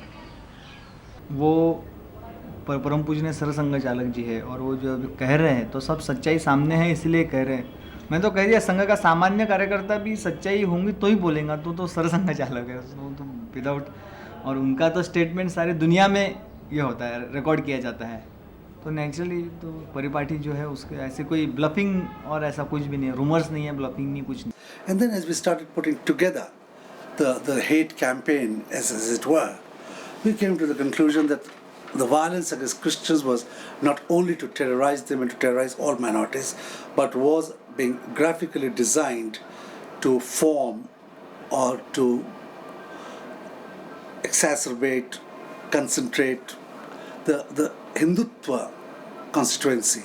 It was the RSS and all its children organizations which were presenting Christians as an enemy of the state, as an enemy of religion, as an enemy of culture, to rouse them into assuming a more strident Hindutva attitude. ऐसे समय में इस प्रकार के विदेशी church जो विघटनकारी राजनीतिक उठापटक के अंदर संलिप्त हैं और इस सर्वपंथ समादर के सिद्धांत को नहीं मानते हैं, उनको भारत में काम करने क्यों देना चाहिए? वो भी अपनी एक स्वदेशी चर्च की यहां पर स्थापना कर सकते हैं, जो अपने आप को ये राजनीति प्रेरित राष्ट्र विघातक शक्तियों से मुक्त रखें। तो पैसा पूरा वहाँ से आता है, उन पैसों के बदौलत ये लोग यहाँ पर अपनी ज़िंदगी एकदम खुशी खुशी से गुजारते हैं। टारगेट उनको दिया है कि आपको 1 साल में इतने लोगों को और कन्वर्ट करना है, इसका रिपोर्ट उनको भेजना है। वो टारगेट कंप्लीट करते रहते हैं, उसका इंसिडेंट भी लेते रहते, खुश रहते। क्रिश्चियन कन्वर्शन में लेडीज़ का ज़्यादा इंक्लिनेशन है। यंग जो लेडीज़, टीनेजर्स बोलो या जस्ट ग्रेजुएट 23-24 साल की लड़कियां वगैरह, उनके यहाँ शायद इस प्रकार का प्रोजेक्शन करके, देखो आप इतनी पढ़ी लिखी हो मगर आप अपनी शादी की बात खुद नहीं तय कर सकती, क्यों आप ग्रेजुएट नहीं है क्या? यानी आपको ऐसा ब्रेन वॉश करने का प्रयास। A new kind of consciousness is growing in the tribals and Dalits, and they attribute this consciousness to the spread of literacy and education undertaken by Christian missionaries. And these Dalit communities are asserting themselves, and people who dominated them, they feel that their dominance is being threatened. Lalit Chauragade जो अपने इस film में आपने उनको लिया था थोड़ा सा कुछ कैरेक्टर, कॉलेज में किसी लड़की से उनको कुछ अट्रैक्शन हो गया, उस लड़की का इनके प्रति कुछ अट्रैक्शन हो गया, मेल जोल चलता रहा इनका, उनके घर में जाना आना चलता था, और ये सब चलते समय 6-7 महीने बीत गए थे, पर उनको ये जानकारी नहीं थी, नहीं मिल पाई उनको। बहुत लास्ट मोमेंट पे उनको ये जानकारी मिली। वो कह रहे थे कि जब मैं उनके घर गया, फिर बाद में मुझे पता चला कि वो क्रिश्चियन है, और फिर जब मैंने उनसे पूछा तो कहने लगी हाँ मैं तो कन्वर्टेड क्रिश्चियन हूँ वगैरह, और आप अगर मुझे अडॉप्ट कर मतलब ये ऐसी बात करते हो मैरिज का तो आपको भी क्रिश्चियन कन्वर्ट होना पड़ेगा वगैरह। तब जा कर के ये एकदम शॉक्ड हो गया कि नहीं यार ये क्या हो गया, ये तो मुझे कैसे छिपाया इतने दिन इसने। रिकन्वर्जन भी कर रहे हैं, तो यही काम कर रहे हैं संघ के माध्यम से। वनवासी कल्याण आश्रम हो गई, विश्व हिंदू परिषद हो गई, जगह जगह पर लोगों में ये भावना जगाए कि हम कौन है, हम किस लिए ये सब कर रहे हैं, तो हम हिंदू है, ये हमारी संस्कृति है। मैं वही उसको पाया कि देखो लड़की हो के वो कहती है कि तू हिंदू का क्रिश्चियन बन जाए, तूने क्यों नहीं बोला उसको कि तू हिंदू बन जा मेरी शादी करके। एक लड़की ने क्रिश्चियन से शादी किया, और जो अपना मंदिर है ना जहाँ पर हम गए थे, उसी मंदिर में उसने उसको लाके कन्वर्ट कराया। फर्स्ट कन्वर्शन यानी रिकन्वर्शन नहीं, क्रिश्चियन टू हिंदू बना वो। उसका उधर नाम कुछ जॉन था, इधर राम नाम रखा गया। अपने यहाँ ईसाइयत और इस्लाम ये 2 ऐसे मजहब हैं जो ईश्वर तो एक मानते हैं लेकिन मानवता को 2 भागों में विभाजित करते हैं। ईसाई कहता है कि क्रिश्चियंस और जो क्रिश्चियनिटी नहीं मानते वो हीदन्स। इस्लाम कहता है कि इस्लाम को मानने वाले मुस्लिम या मोमिन और जो उनको नहीं मानते वो काफिर। और इसमें एक का विलोप विश्व शांति के लिए आवश्यक है। पर नहीं हो सकता, मिली जुली संस्कृति का कंसेप्ट शायद उस समय नहीं था, तो वो शासन करने आए थे इस देश के ऊपर, तो मिली जुली संस्कृति क्यों करने लगे? जैसे बोलते हैं बिनेवलेंट लीडरशिप। नहीं, ऐसा इतिहास ही नहीं है ना उनका, मुगल साम्राज्य का ऐसा इतिहास भी नहीं है, इस्लाम का ऐसा इतिहास ही नहीं है कि उन्होंने मिली जुली कुछ ऐसे किए हो। उनका जो ब्लड है, उनके जो जीन्स है बेसिकली, वो ये चीज़ अडॉप्ट ही नहीं कर सकते। अकबर के बारे में आपको जो प्रोजेक्ट हुआ है समाज के अंदर और जो रियलिटी है वो बहुत अलग है। मैंने सुना है कुछ बुजुर्ग लोगों के पास से कि अकबर का जो चरित्र समाज के सामने आया है वो कुछ अलग है, वास्तविकता कुछ अलग है। वास्तविकता में वो इतना चैनी और इतना रंगीला आदमी था कि वो जहाँ वो चांदनी चौक जो आज है दिल्ली में, वहाँ पर शाम के समय वो हिंदू औरतों के साथ अश्लील व्यवहार करते थे। यानी ऐसे कुछ पुरावे लोगों के पास है या मिले हैं, तो कई मैंने तो सुनी हुई बातें, मेरे बारे में इस पर कोई है नहीं जानकारी, पर ऐसा कहते हैं लोग।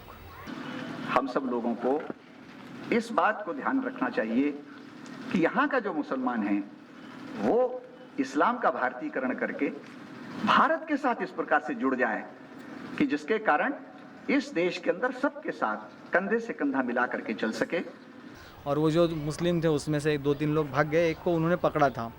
उसको जब पुलिस ने पकड़ के मारपीट किया तब उसने बताया कि भाई ऐसी 55 लोग, हम लोग मोमिनपुरा नाम की बस्ती है नागपुर के अंदर, वहाँ से और नागपुर से कुछ अलग एरिया से हम लोग पाकिस्तान गए थे, हमारा वहाँ ट्रेनिंग हुआ है और हमें ये बताया गया है कि आप भारत के अंदर जब जाओगे, जिस सिटी से आए वहाँ जब जाओगे तो आप सदन हिंदू जहाँ रहते हैं वो इलाके में छोटा मोटा कारोबार करो। उस सोसाइटी के बड़े घर के लड़के कौन है, लड़कियां कौन है, कोई लड़की भग के आई है क्या, किसी के लड़के के साथ कुछ प्रॉब्लम हुआ है क्या अपने ससुराल में, ऐसे सब ऑब्जर्व करके उनकी तालिका बनाओ और उन लड़कियों के साथ बन सके तो रिश्ता बना करके उनको मुस्लिम कन्वर्ट करो। और नेचुरली जब लड़की मुस्लिम हो जाएंगी तो उसका नेक्स्ट जनरेशन भी मुस्लिम होने वाला है।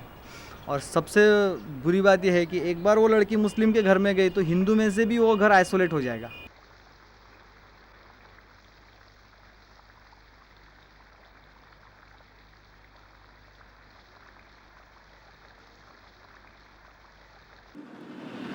संघ किसी का विरोधी नहीं है, किसी के विरोध के आधार पर इतना कार्य बढ़ नहीं सकता।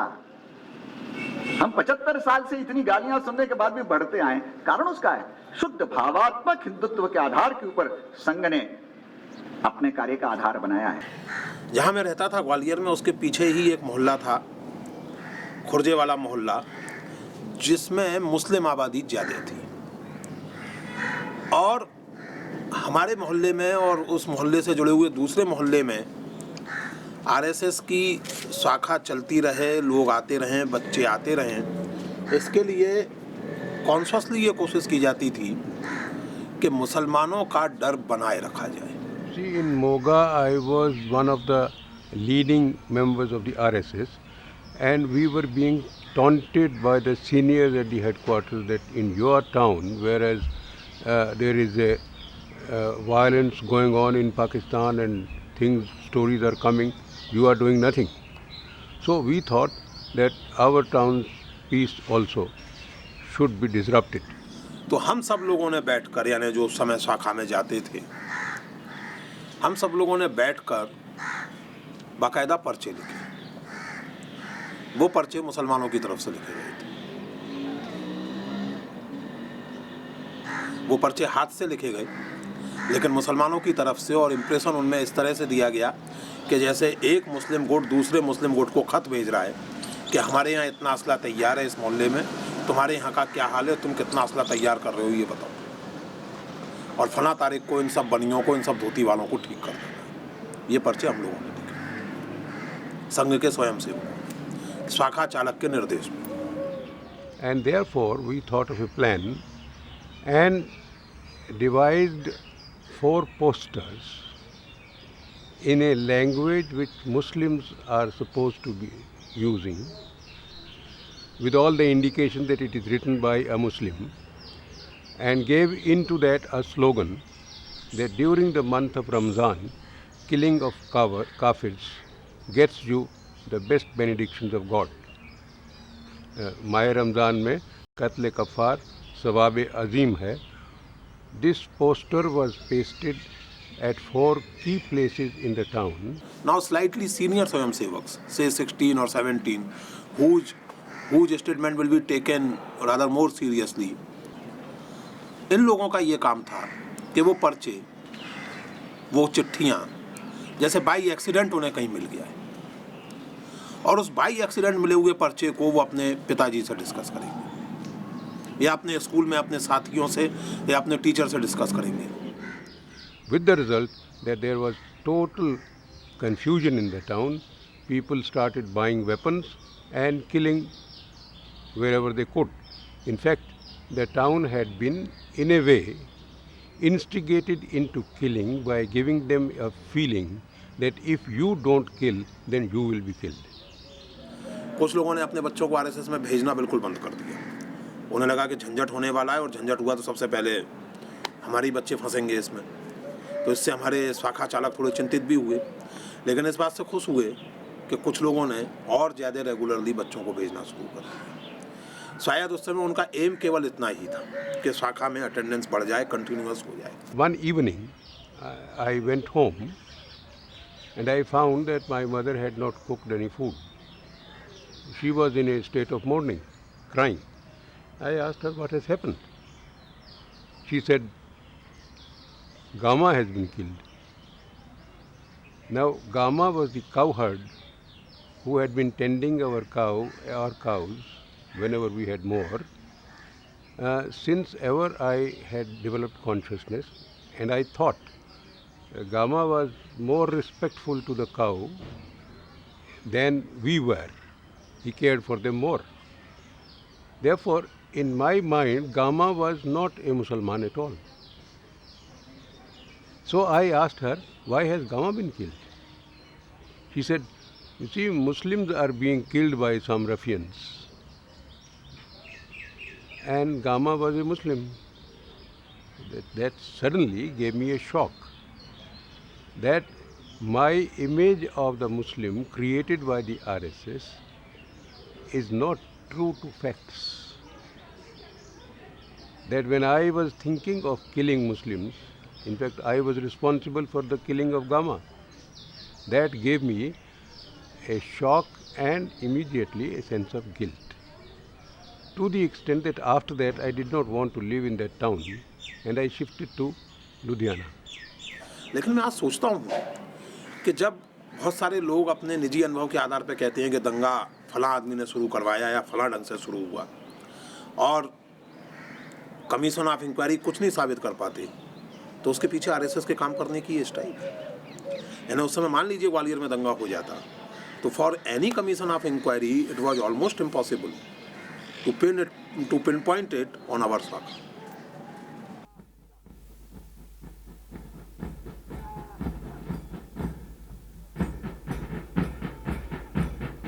In November 2000, the RSS began a new grassroots mass contact program called the Rashtriya Jagran Abhiyan, or the National Awakening Movement. संघ ने तय किया है कि देश में हर मकान में जाकर के राष्ट्रीय स्वयंसेवक संघ क्या काम करता है, 75 वर्ष में इसने क्या काम किया है समाज के लिए और आगे क्या करना चाहता है। ये सब उपलब्धियाँ जो है संघ की, ये सब लोगों तक सही ढंग से पहुँचे, क्योंकि मीडिया भी कुछ पॉजिटिव प्रोजेक्ट करेगा ऐसा नहीं है। तो ये बताने के लिए हम लोग ये सब अभियान 6 महीने 2.5-3 महीने का चलने वाला है। अभी नागपुर में 1 महीना चला पूरा। हम राष्ट्रीय स्वयंसेवक संघ RSS के कार्यकर्ता हैं और एक हमारा अभियान चल रहा है राष्ट्रीय जागरण अभियान। हम और काम करते हैं, गौ हत्या रोकना ये सब करते हैं। हाँ, वो तो मुझे मालूम है। वो हम करते हैं, हम कम्युनिस्टों नहीं मारते, मुसलमानों नहीं मारते। एक्चुअली पता ही नहीं है पूरा, first time I read this, then require RSS very good की कार्यकर्ता हैं। Very glad to meet you sir. Sangh के बारे में और जान तो RSS के मेंबर भी हैं। कौन? मेरे हस्बैंड। अच्छा। हाँ, तो क्या हो गया, सबसे मिलना है। नमस्कार जी। ये हमारा एक राष्ट्रीय जागरण अभियान चल रहा है RSS राष्ट्रीय स्वयंसेवक संघ। कुछ अखबारों में भ्रांति हैं हमारे प्रति कि कुछ लोग ये लोग ऐसा करते हैं, ऐसा कुछ नहीं है। और अधिक जानकारी के लिए हमारे पास ऐसी पुस्तकें हैं, संगाथा, अगर आप पढ़ना चाहें तो ले सकते हैं। ठीक है, धन्यवाद। नमस्कार। हम राष्ट्रीय स्वयंसेवक संघ RSS के कार्यकर्ता हैं। हमारा एक राष्ट्रीय जागरण अभियान चल रहा है, उसके निमित्त हम आपसे मिलने आए हैं। ये पत्र के हमारा इसको पढ़ लीजिए। आपका नाम? श्रीराम। गए कभी संघ में? कभी? हम कभी गए नहीं। जाना चाहते हैं? हाँ, ऐसा भी नहीं है। हमें बस जानना है कि क्या है। हाँ, जानना। ठीक है। हम आपको that case you keep it that way. आपके पास इंग्लिश में भी आ जाएगा, ये भी आप रखिए।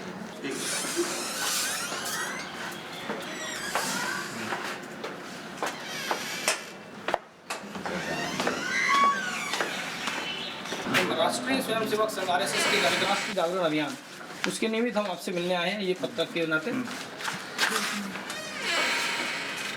सारी जानकारियाँ जो भी भ्रांतियाँ हैं, कोई भी मिसकॉन्सेप्शंस हैं। मैं तो पॉलिटिक्स में इंटरेस्टेड हूँ, कुछ नहीं बताता हूँ। This is not a political thing, it's a social organisation.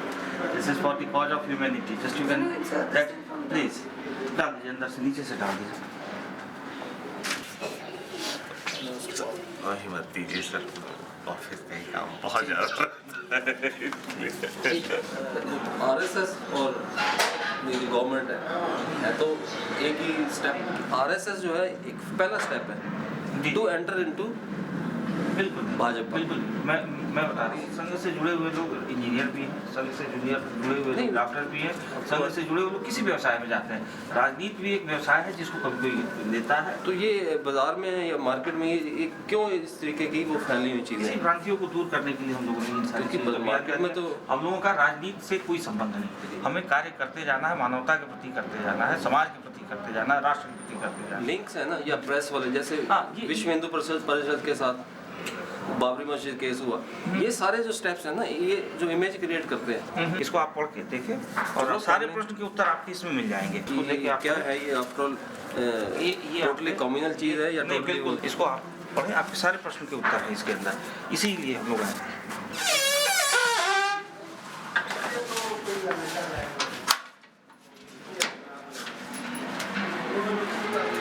नमस्कार जी। हम राष्ट्रीय स्वयंसेवक संघ आरएसएस के स्वयंसेवक हैं।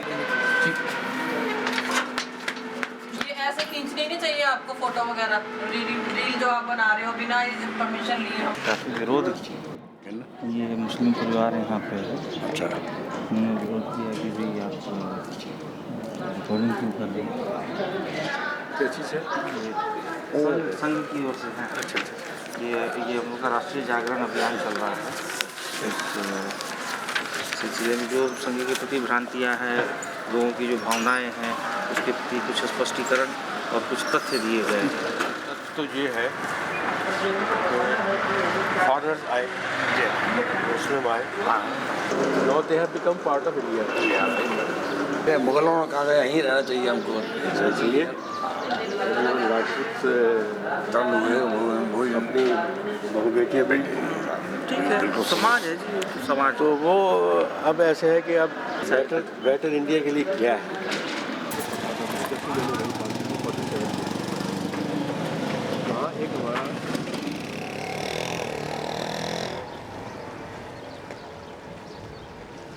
RSS branches were not growing. In 1992, the RSS had projected that they would have 45,000 branches by the end of 1993. According to their own estimates, they had less than 45,000 branches in the year 2000.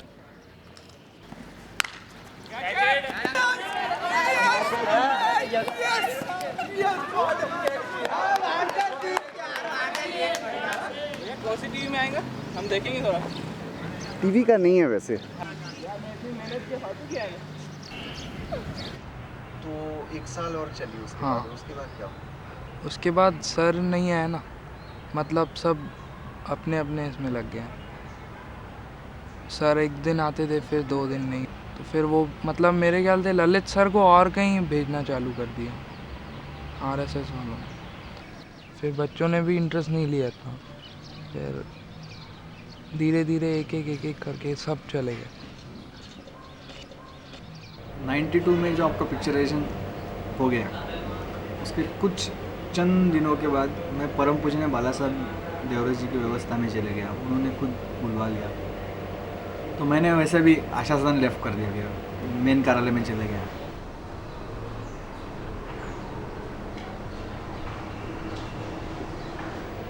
उस समय कुछ ऐसी विचित्र घटनाएं घटी उस कार्यालय में, क्योंकि आपस में लड़कों के कुछ झगड़े हुए। अतुल पिंगले जो था, उनकी समझ ऐसी थी अतुल जी की कि ये यहाँ रहते हैं कार्यालय में, संघ की तरफ से इनको सब मिलता है, तो इन्होंने ज़्यादा टाइम स्पेंड करना चाहिए आरएसएस के काम के लिए। और जो लोग ड्यूटी करके आते थे तो वो थक जाते थे, टाइम पे वो नहीं कर पा सकते होंगे।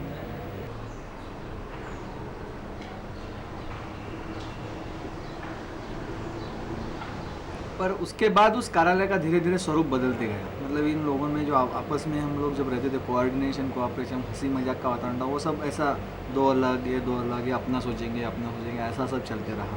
और 1.5-2 साल में वो कार्यालय वाइंड अप हो गया।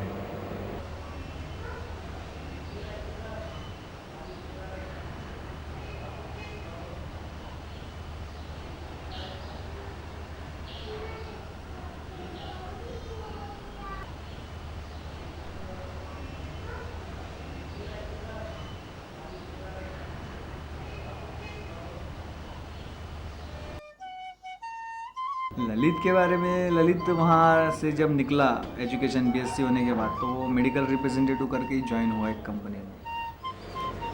फिर उसकी शादी हो गई, उसने लॉ अफेयर था, तो शादी किया उसने।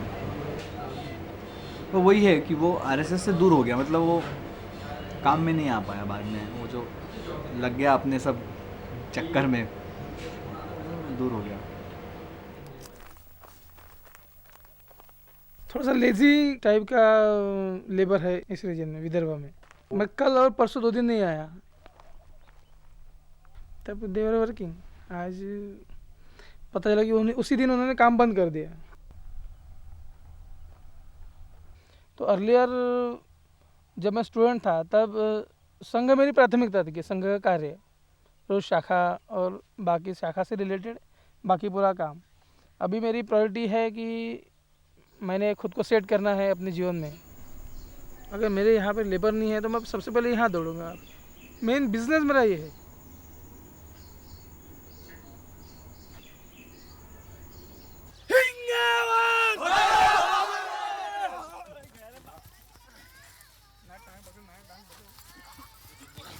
लगाओ ताकत।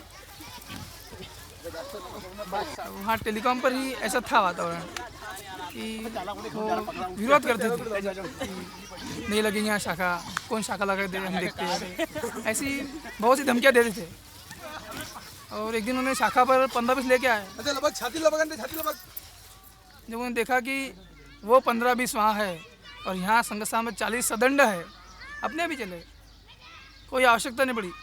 और इसके बाद भी 1-2 आए, उनको इतनी मार पड़ी कि फिर से दोबारा आज तो किसी का डेरिंग नहीं हुआ है कि शाखा पर कहीं जाकर यहाँ कुछ ऐसे कि शाखा नहीं लगेगी, ऐसे दबाव लाने की कोई नहीं कर। अब टेलीकॉम नगर में है कि वो एक जनरेशन निकल गई, अब नई जनरेशन फिर से उस मैदान पे आ रही है। संघ तो वही है जो हमको सिखाया, वही उनको भी सिखा रहे हैं, धीरे धीरे वही बन जाएगा। हर शाखा एक 5-6 सालों के बाद में, एक 2-3 सालों के लिए ऐसे ही ढीली हो जाती है, फिर से नया उभर आता है, फिर से एक नया ग्रुप बनता है।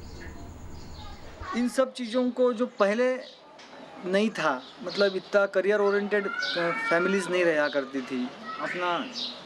आज तो ऐसा है कि करियर ओरिएंटेड नहीं रहा तो उस कंपटीशन में टिक नहीं पाएंगा, अपना पेट नहीं भर पाएंगा।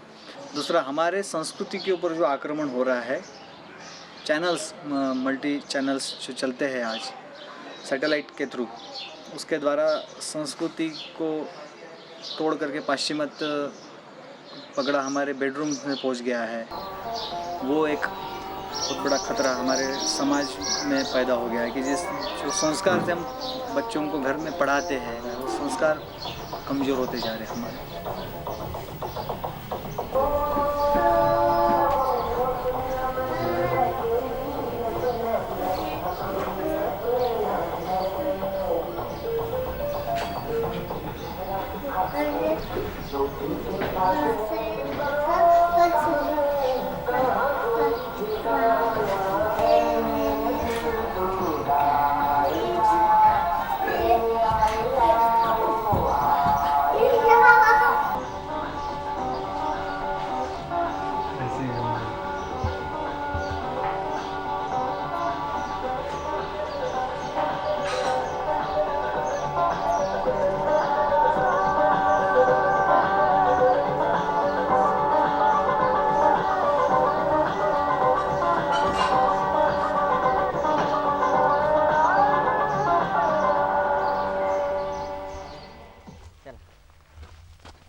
समाज का एक हिस्सा जो करियर को प्राथमिकता देने वाला है, वो आज के लिए शाखा में नहीं दिख रहा, मगर इससे विचार प्रभावशाली नहीं है या संघ को मिलने वाला समर्थन कम हो रहा है, ऐसा नहीं निकाल सकते। जबकि आज तो उल्टा है कि आज ऐसा एक भी समाज जीवन का क्षेत्र नहीं है कि जहाँ संघ नहीं। मजदूर क्षेत्र से लेकर शिक्षा के क्षेत्र तक से लेकर राजनीति से लेकर फिर धर्म के क्षेत्र तक, हर क्षेत्र में, हर गली में, हर होने वाले कार्य में और संघ का पार्टिसिपेशन है।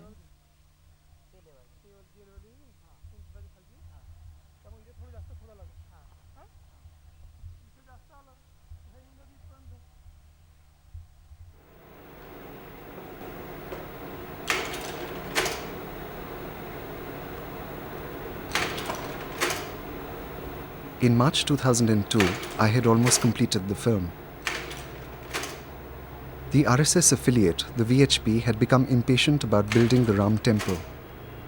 In February and March 2002, tens of thousands of temple volunteers were organized once again and began to converge on Ayodhya. On the 13th of March, the Supreme Court of India, in its interim order, disallowed any form of symbolic worship or temple construction on the disputed sites where the Babri Mosque once stood. It was a huge defeat for the VHP and the RSS family. By then, the damage had been done. On February 27th, a train carrying Ram Temple volunteers was torched and set on fire at Godhra, Gujarat. 58 Hindus, mostly women and children, were killed. It was a horrific event and was universally condemned. It was condemned most of all by Muslim organizations. What followed after that was the systematic and planned massacre of Muslims in Gujarat by the Hindu right wing. Just as the movement that led to the demolition of the Babri Mosque in 1992 was described as spontaneous, the planned and organized burning and plundering, rape and murder of Muslims was passed off as a spontaneous upsurge of Hindu anger. There was connivance and complicity from the Gujarat state bureaucracy and the police.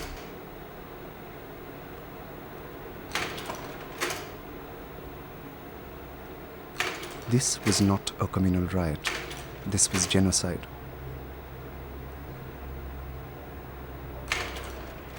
The man responsible for the carnage, Narendra Modi, the BJP chief minister of Gujarat, is an RSS preacher. Modi justified the killings by saying what every RSS volunteer is trained to say: every act produces a reaction. The RSS issued a resolution. It said, "Let the Muslims realize that their safety lies in the goodwill of the majority." This was not very different from the statements made by the Hitler-admiring Second Supreme Commander Guruji Golwalkar in 1939.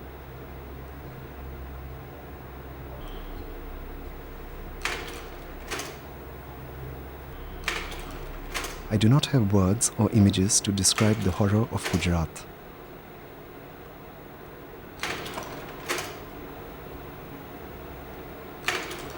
A month after the killings in Gujarat began, violence against Muslims still continued. At the end of March 2002, the official death toll in Gujarat was 800. Unofficial sources say that over 2,000 Muslims may have been killed. Over 100,000 Muslims were displaced, living in makeshift relief camps, barely surviving in inhuman conditions, too scared to return to their homes for fear of being slaughtered. More than 200 Muslim shrines and mosques had been destroyed.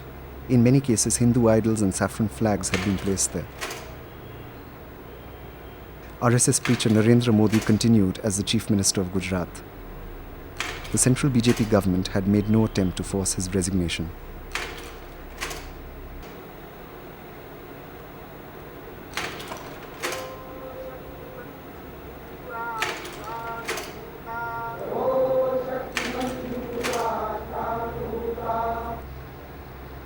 The RSS still says that it is a cultural and not a political organization.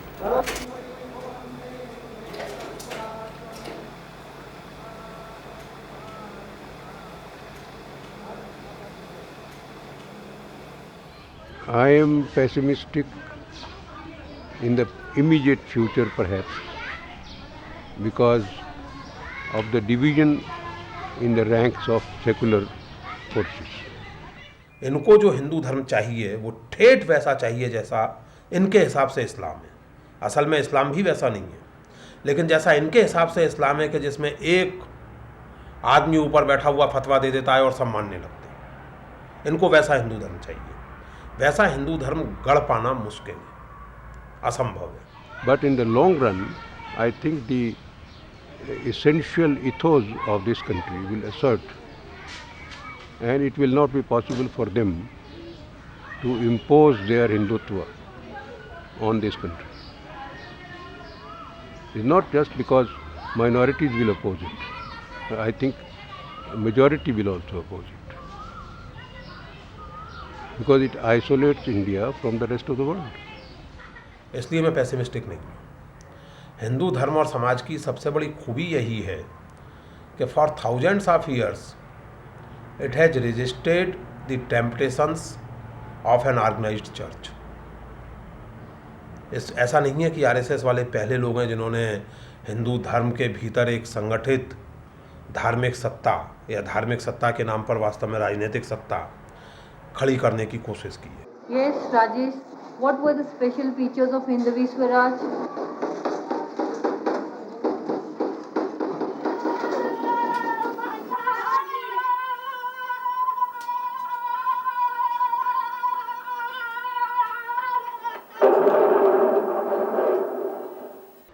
अशी घालतात रे, अशी इकडनं आणि तू तिकडे पाहत राहा आणि हे छानपैकी घातली की नाही आता? डोक्यात बसली तुझ्या बरोबर? आणि दंडा कुठे आहे तुझा? दंडा आणायचा ना, आता उभा राहा, मी दंडा आणून देतो तुला.